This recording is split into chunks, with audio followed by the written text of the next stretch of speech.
Today we have with us Susan Miller and Sean. I have no idea how to pronounce your last name. Please pronounce it. It's Mirzabegian. Awesome. So you guys have a lot of experience in investment banking, and this is something that is going to be a great conversation for our guests on the show who would like to hear about, kind of the benefits of bringing on an investment banker, when to bring on an investment banker. And I'd love to learn about, first, each of your backgrounds, and then we'll kind of jump into the lessons you guys have learned, the key insights you've learned in your experience in your profession.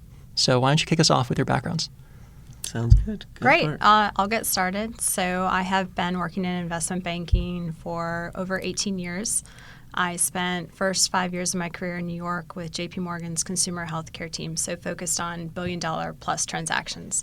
Had an opportunity to move down to Austin, Texas, and help them open up their middle-market restaurant investment banking team, so focusing on companies with less than $500 million in sales.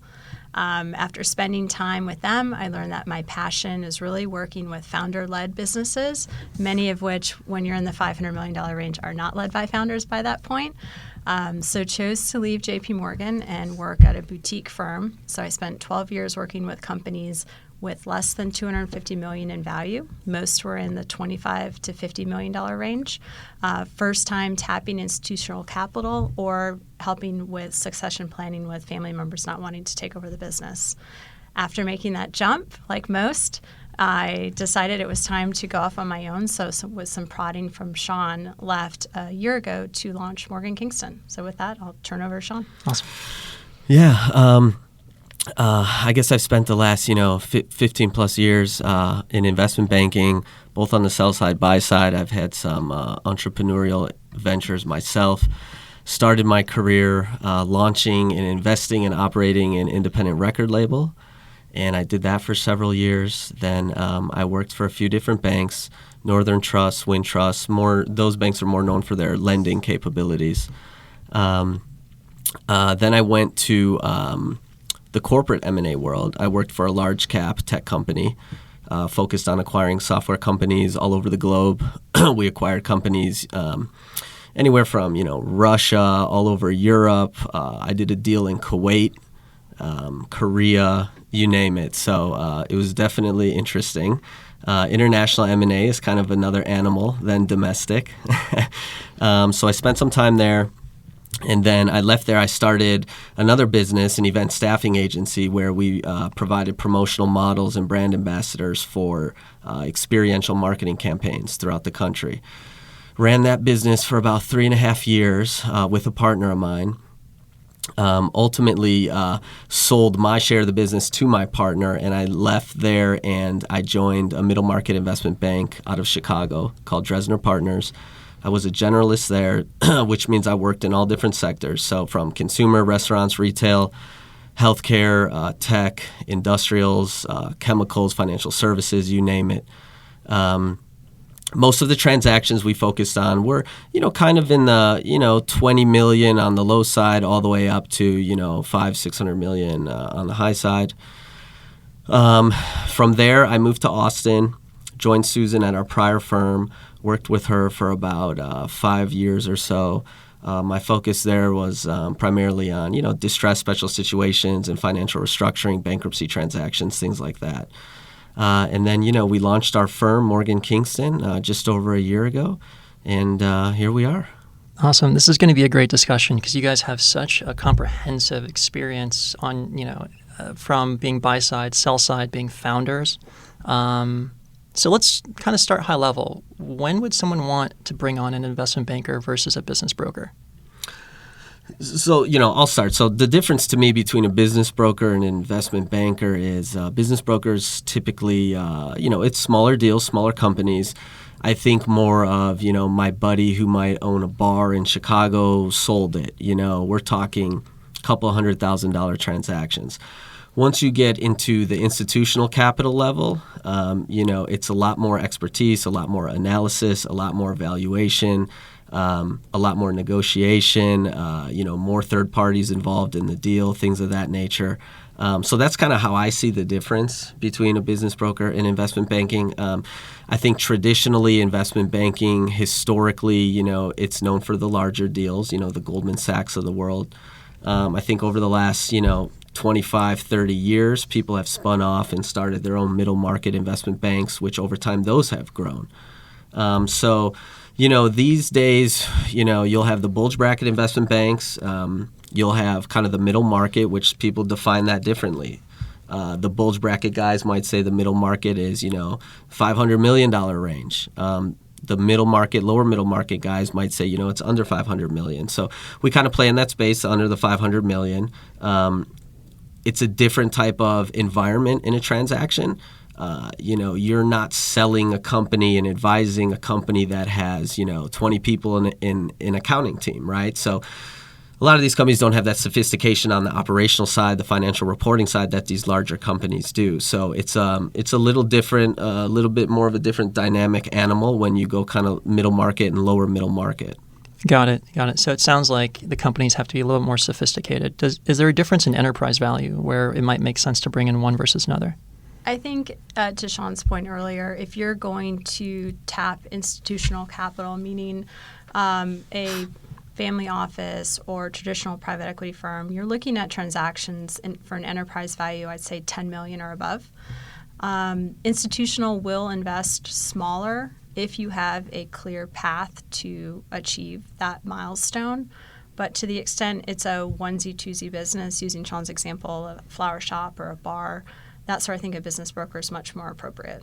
Got it. Now, part of your role as investment bankers is finding buyers or sellers. So which one is harder to find right now? It's a great question. Mm-hmm. I think for us, because we've been in it so long, we have a really strong network. Right now, I think our investor base is over 600. 600 investors are not looking at every transaction. It's very specific. On the sell side, I think a lot of it has to do with smaller companies looking to grow. They are beyond their friends and family round in terms of funding, so are looking to get a bigger check to accelerate growth. Or on the other side, it's a business that's been around for 20 or 30 years, and the owners are looking to retire and don't necessarily have someone in the family they're ready to hand the keys to. What would you say would be the percentage that kind of baby boomer generation represents of the types of the sellers that you've seen? It depends on the profile of the business. Yeah. So when we're dealing with, say, a franchisee of a large national brand, so a 30-unit Burger King franchisee, in most cases, those are succession-driven transactions.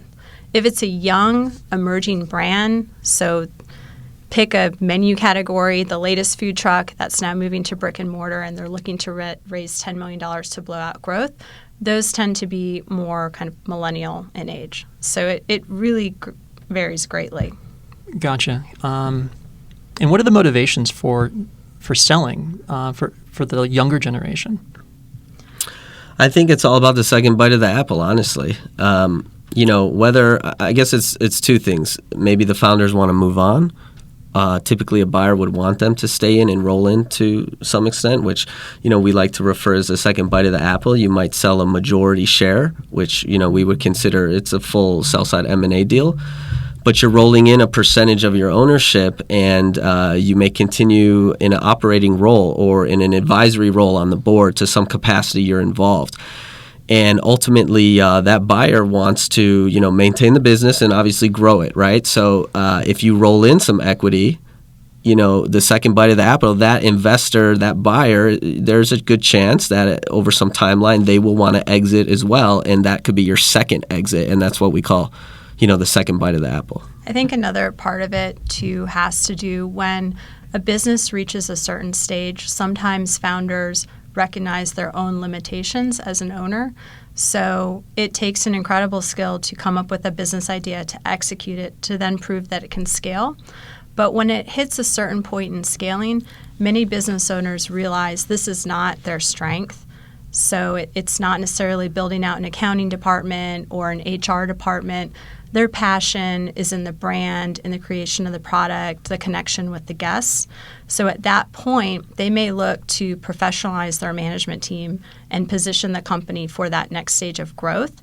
And very often when they hit that inflection point is when we see institutional capital come in.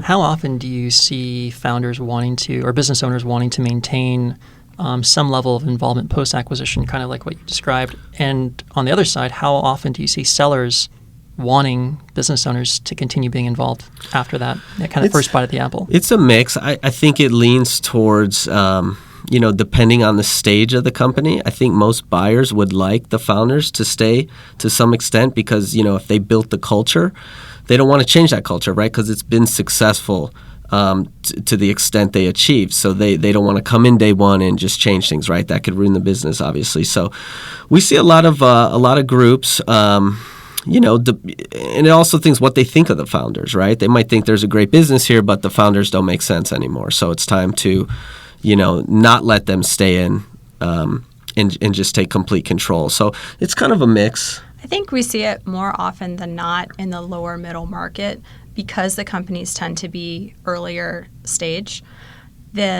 Most investors view the founders or the senior operators that have built the company to this point as the soul of the company.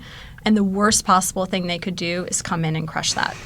So we will work with founders to help define their role through the negotiation of the transaction documents, whether it's a chairman of the board position that's more either guest-facing or, to Sean's point, internal culture building, as opposed to picking the sites for the next location or negotiating the next large vendor agreement, but figuring out where their strengths sit and making sure that those continue on. Makes sense. How is the lower middle market for M&A affected by economic downturns? Valuation? Yeah. Yeah, I mean, that's what everybody's trying to figure out, all the time, right? When is it the right time to sell? When's the right time to buy? Every variables come into play, right? What are the leverage markets doing? The debt markets, right? Is debt still cheap? I think it obviously depends on the type of business. Is it cyclical? Is it not? Is it recession-proof? That's some like to say, which it's tough to be recession-proof. So it's difficult, but I think in general it impacts everybody. It's tough to get the higher valuations in a downturn. Capital is more expensive in a downturn. Interest rates are higher. In I guess a positive economic situation, that's where you usually see valuations rise. I would say there's no doubt that the debt environment impacts valuation. So the more debt a business can qualify for, the higher the price a bidder's willing to pay because they can finance it with someone else's money instead of their own. So when we see debt markets tighten up, we often see a crunch in valuations as well. I'd say the availability of growth capital also tends to tighten up because, again, that's a straight equity investment. At the end of the day, if you're a great company with amazing trends, there will always be a buyer or investor out there.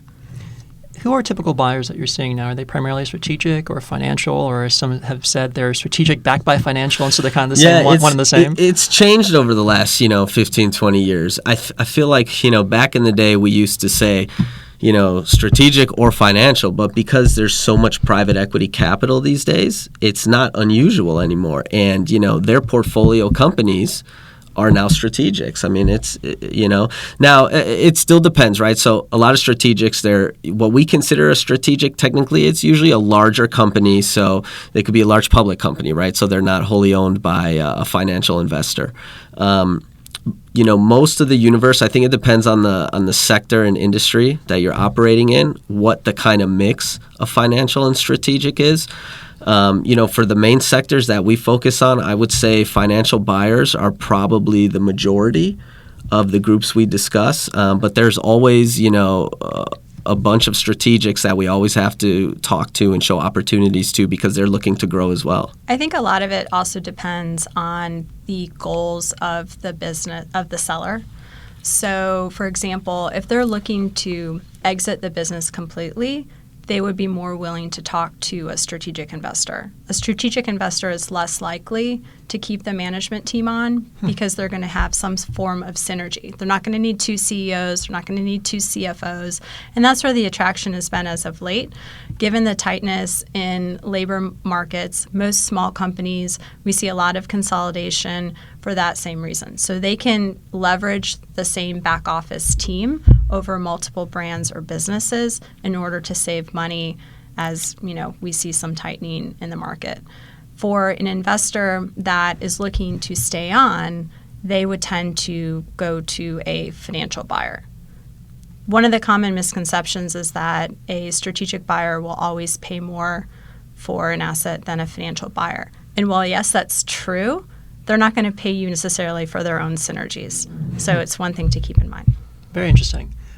When you're representing a seller, how do you prepare them to be curated or to basically be prepared for a financial buyer versus a strategic buyer?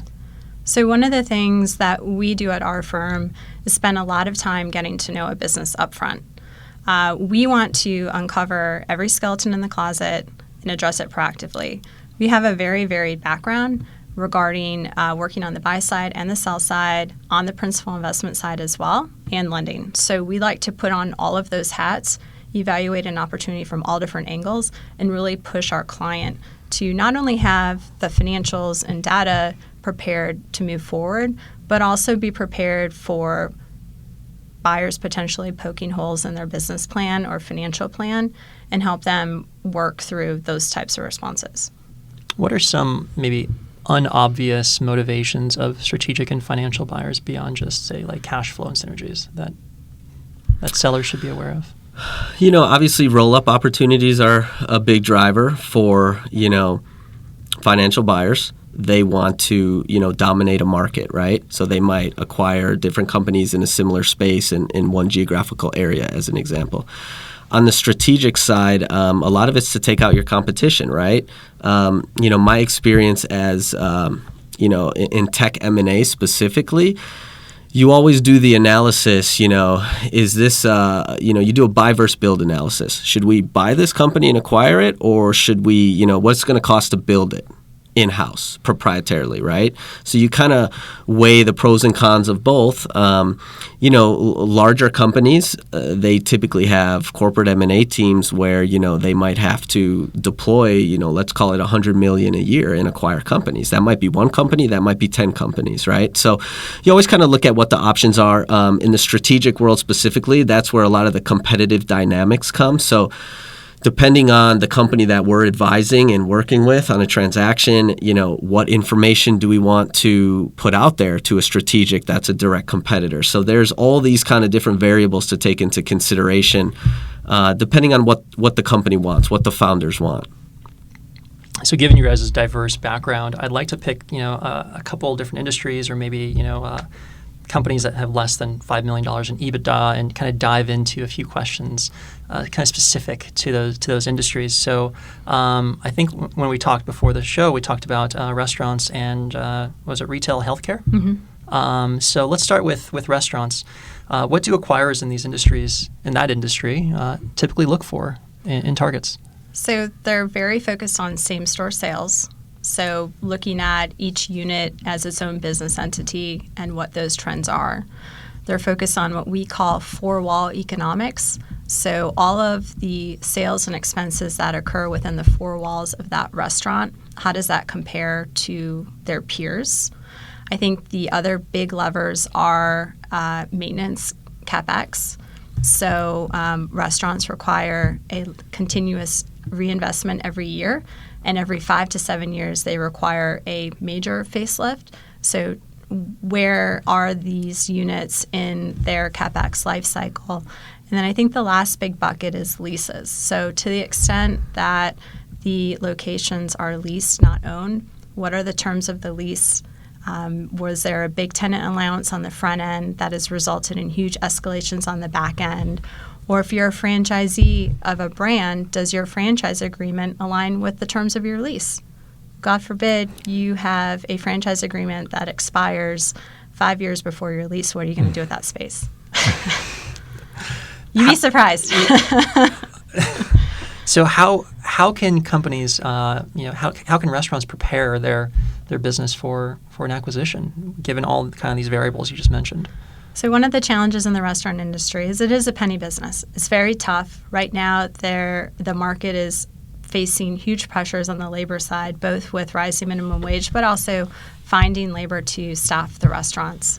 So it's very hard to convince a restaurateur or an owner to make certain investments because for them, they're trading payroll for investments. Our challenge in the lower middle market is typically on the financial reporting side. So many restaurants will have a family member or a CPA friend casually put together the books. It's absolutely critical to have your books in order, and your ability to produce clear and timely financials will get you tremendous value on the back end. And if you can't, you risk blowing up a process. To your question, who actually does this work? We do. I mean, we literally facilitate, all the information flow goes through us. We review it all. We prepare a data room so when we're ready to allow investors into the data room, we know exactly what's in there, how it's organized, what we're putting forth, what does it mean, what does it say. We know how investors are going to look at it. And we know where the red flags are. So we try to uncover all of this. It's basically our pre-marketing diligence that, when we sign up a new company, a new client, all of this is kind of the upfront work that we do to prepare for the process. And look, part of our job, besides negotiating the deal, in finding buyers and investors, it's also to allow the management team to focus on operations, right? So you don't want your CEO, your CFO, your COO, whoever, focused on raising capital, right? That's what we do. It's tough to prepare the information because it's kind of a second job, right, from their normal day-to-day operations. But, an organized business should have most of this ready to go. And that kind of brings me to the next point is, you should always run your business as if you're going to sell it one day, so everything's organized and clean. Whether it's just files on a server, right? All your leases are here. Maybe have a software system that says when the leases expire and what time frame you have to give notice to extend that option on the lease, so you don't miss it. Things like that. So all of the financials, everything to that extent. Ideally, it's nice and ready to go. A lot of times we don't see that. So we do what we can to help prepare the company to make it, less onerous for them. If it's something that is difficult to provide, we'll help find a workaround that we know will, be okay for investors to review, things of that nature. I mean, we've done it all. We've gone into QuickBooks, if people are still on QuickBooks. We've gone into their POS systems on restaurant deals to pull daily sales where we create a same-store sales file because maybe they don't do that on a regular basis. So we pretty much do what we can to help the company get where they need to go before we go to market. Have you seen restaurants try to, run an acquisition process on their own? And how did that go? They usually come back to us. Usually we're called to do the cleanup work, which is unfortunate. And it's not just the restaurant industry, it's other industries. And the risk that the owner has is if you're not prepared to, go to head-to-head with an institutional investor who likely has a team of M&A attorneys and accountants, you risk being a shop deal. So the challenge for us in that case, and we work on them often, is to go back and have to reconfigure that story and positioning to the market and convince someone that might have said no the first time because the positioning or story wasn't as strong as it could have been, and get them re-engaged. So a big part of our job with all the other things we've mentioned so far, it's creating the narrative and the story behind the business, where they, historically, where they are today and where they're going, right? That is the story we create that we pitch the deal to buyers. When you don't have that kind of third party doing that, it's tough to convey the right message. It's tough to run the process in an accurate, efficient way when you have your day job, right? It's tough to stay organized. It's tough to understand what people are asking for and why. What are they getting at? We do the valuations that all the buyers are doing. We do it ourselves just to kind of gut check where we think, a company might trade at, right? I mean, we do all that work, the same work a buyer would do. You don't want to do that in-house. It's too much, let alone the expertise involved in it. We also add credibility and accountability to a process. So our job is to create a competitive environment. If someone feels like they're going to lose something, they're going to work harder, they're going to adhere to your timelines. If you don't hold investors accountable to meeting certain deadlines, something will come up, something will get pushed, you're never going to get it done. But when you tell someone bids are due on this date, this is the profile of the bid that we want, these are the items we want you to touch on, this is how your bid's being evaluated, then it gets them a lot more serious. For those that are exploring and unwilling to do that, to me that says that they're a tire kicker and they're never going to get there anyway. What's the risk of dealing with a tire kicker? Wasted time, money. You kind of open up the fridge to your neighbor and you don't really want them in there, right? I mean, that's what it is. They're looking under the hood, spending all this time, gathering your data. I mean, they're gathering intel, right? They may be bidding on another company that is a competitor of yours. So all those things are risks. We have relationships with hundreds of investors and buyers, whether financial or strategic. We stay in contact with them. We know exactly what they're looking for. A lot of these groups we talk to monthly, quarterly. When we have an opportunity that we think fits their profile, that's when they'll get the pitch from us, get the call from us that, hey, we got an opportunity you should look at. So we're not just blasting, our clients' information out to the world. We're pre-qualifying participants in a process before they really get to know the business. So we put together a robust information memorandum. Think of it as a 50 to 60 page book that tells your past, present, and future story of the business. We make investors sign a confidentiality agreement before receiving that document. That's step one of telling us that they're serious, they're willing to sign that. They get those materials and those materials alone to put in a non-binding indication of interest. At that point, if they put in a non-binding indication of interest that meets our valuation thresholds and whatever else outlined in our process letter that's important to our client, then we decide that they get access to management and a data room and all the other information. Until that point, we don't have them have any access to management because the last thing we want to do, as Sean mentioned earlier, is disrupt the day-to-day operations of the business. Have you ever decided not to take on a business as a client? And if so, why? Yes. Number one reason, I'll say it, is valuation expectations. Before we sign up a client, we will do a gut check valuation for them, informal. If that is aligned with, with what they're thinking and what they want, then it makes sense to move forward. If it's not, then, it doesn't even make sense. So that is the number one thing. We're very big on transparency. I think there are, unfortunately, a lot of bankers out there that will take on an assignment just to have an assignment, knowing full well it's not going to get done. We are relationship driven. The worst thing that we can do for our client, but as well as our firm, is to take on a transaction that's not going to close. So before we get to an engagement letter phase, we make sure that everyone is clearly aligned on valuation, expectations, understanding of the process. And then as we get into the process, we continue to have that line of communication open to the extent something changes to make sure that we're all aligned. It sounds like you know your buyers pretty well. So how are restaurant deals typically structured? Usually it's an asset purchase. They're pretty clean. I think transferring the leases over or liquor licenses is probably the most time-consuming part of it. But for the most part, they're pretty simple business models to understand. Right, and if it's a full sale M&A deal, if it goes to a strategic, transition services agreements are important.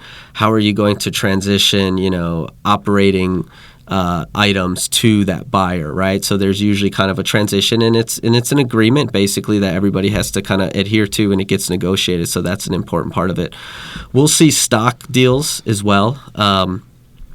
Depending on if you're buyer or seller, you might prefer one or the other. It could be also somewhat dependent on, the current structure of the company. There may have to be, some restructuring of the legal entities to take the shape and form of the deal you want to close with. So it all depends, and, usually once we get to that point, that's where we bring in M&A counsel, we bring in tax counsel, tax accountants, things of that nature. Besides valuation expectations, or I should say unrealistic valuation expectations, are there any other red flags that typically can kill a deal in the restaurant industry? I'd say inability to produce financial statements and the credibility of those financials. More and more, we are seeing deals require quality of earnings immediately. Some companies look to do a quality of earnings before they start a process.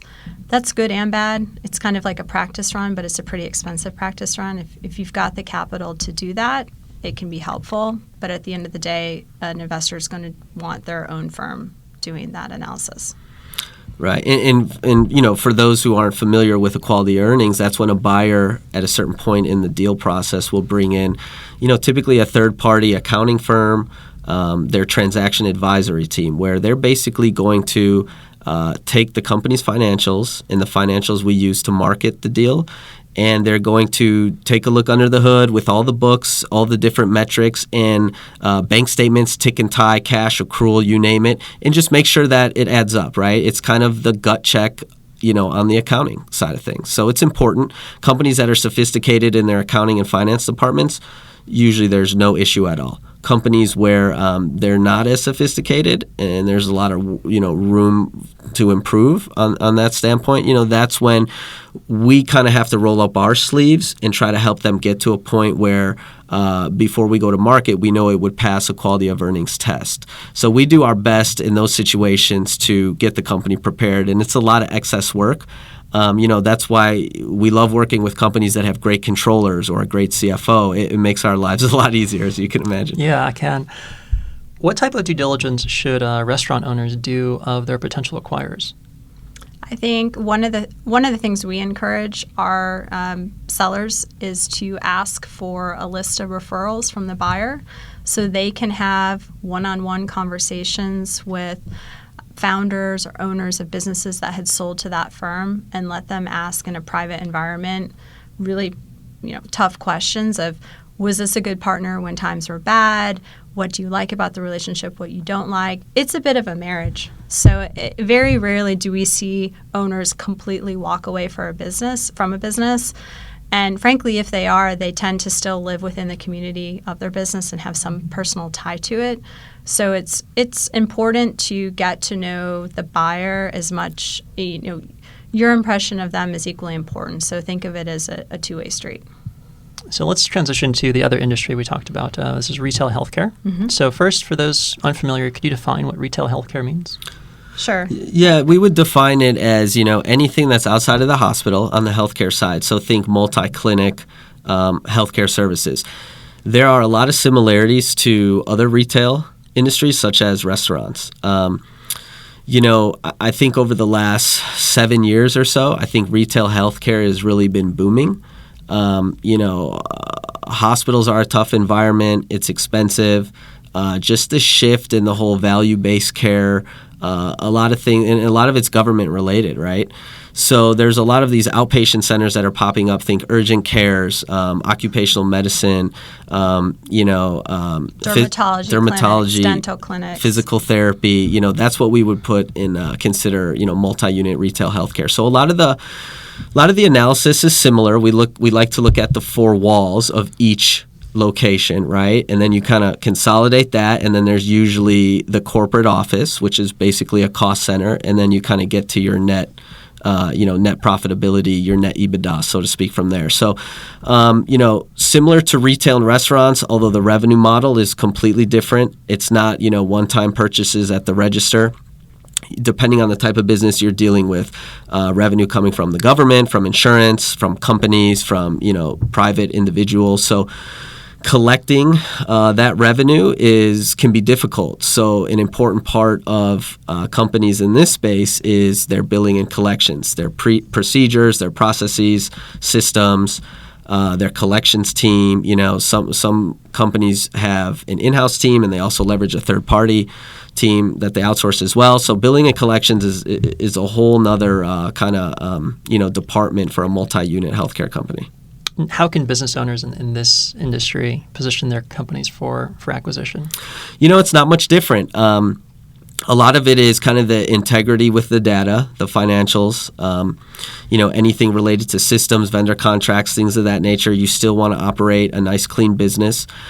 I think, a lot of business owners, especially the legacy ones, maybe the baby boomers, I think, when they run a lot of personal expenses through the business, regardless the type of, industry they're in, I think, they're a little skeptical about it. They like to hide it. We obviously need to know that so we can strip it out. It's just going to, improve your profitability most likely. If you have 3 cars running through the business and a buyer is not going to take over those 3 cars, we'll strip that out right away. So, and it's normal for business owners to run personal expenses in the lower middle market through their business, right? I mean, it's founder owned pretty much at this time. So we like to get companies comfortable. Like, it's okay that you're doing that. Just tell us where they are, so we're not searching forever. Why is this, laundry Private jet.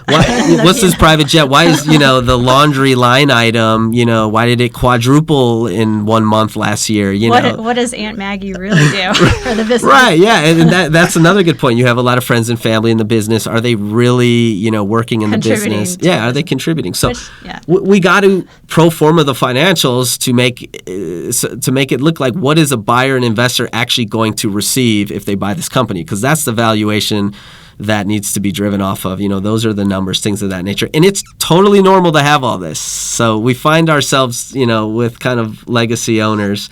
They think it's not, and they're worried about it. It's okay. You have your wife on your payroll. Just let us know, So, but it's the same way. They have to prepare the same way. And I would say that in any business, And how are deals in this industry typically structured? It's complicated. It's a lot more complex with the medical side. Typically, if you are providing medical services, depending on what those really are, law is that a physician, that entity that's providing the service has to be 100% physician owned. So we'll see companies that, the business might be, let's call it a 2-entity company. One is actually providing the professional medical services. One is more the corporate kind of back office. They have an agreement, management services agreement in between. So that could get complicated because in a transaction, who is the buyer actually buying, right? They technically, private equity firm technically can't own a medical entity because it has to be physician owned. So it gets a little bit more difficult and tricky. But, that's why it's important to have advisors, investment bankers, your legal team, your accounting team, tax team. Everybody needs to know transactions. Everybody needs to know securities. But, you also bring in the experts on that specific industry because that's where, healthcare is different than restaurants. How should sellers think about different types of transaction structures from, all cash versus, earnouts, and there's other types of structures kind of in between that. How do you advise them on that question? I think a lot of it depends on their confidence in their new partner and what their role is going forward. If you are completely walking away from the business but have a large portion of your proceeds tied up in an earnout, that's a little tough to swallow because when you step away from the business, you no longer have control over whatever is going to produce that potential earnout. If you were selling a smaller portion of your business and staying on board and have the ability to control and make sure that the business produces it, that's a totally different story. I think it also depends on the homework you've done on that partner, what their reputation is in the industry, how large a firm is it? Is it a mom and pop private equity or is it a $4 billion private equity firm? It's really transaction specific. I've been through earnout litigation. It's not pretty. I think the key is to make sure it's well defined. So there's no questions asked 2 years later when you're expecting a big check and, the buyer says that's not coming. It can be an interesting dynamic. So typically we see there's cash deals, there's stock deals. Owners or shareholders will roll in some of their equity, take some cash off the table in a recap. We'll see in the lower middle market, we'll see seller notes as part of the capital structure, as well as earnouts. And from our standpoint, the cleanest is obviously not to have a seller's note and not to have an earnout. We like the deal to be there and done at the time of closing. That is what we prefer. That is what we would negotiate towards. But then again, there's reasons, as Susan mentioned, why an earnout might make sense. You could be a startup growth company and, a large strategic is acquiring you and you haven't hit your full potential, and they're buying you because they can layer on other applications to what you've created and what they're acquiring. So they're going to pay you an earnout based on the performance of that. So then you just want to make sure that's well defined, because you don't want the company, 2 years later to say, okay, well, we bought you, all you had was X. We built it to Y. We're not going to pay you from X to Y that full 100%. Well, what are you going to get paid then? So just make sure it's well defined if you have to go the earnout route. And also, make sure it's achievable, right? I mean, that's part of the defining, I guess. You don't want to just sign up for and negotiate and sign up and close a deal that really doesn't make any sense.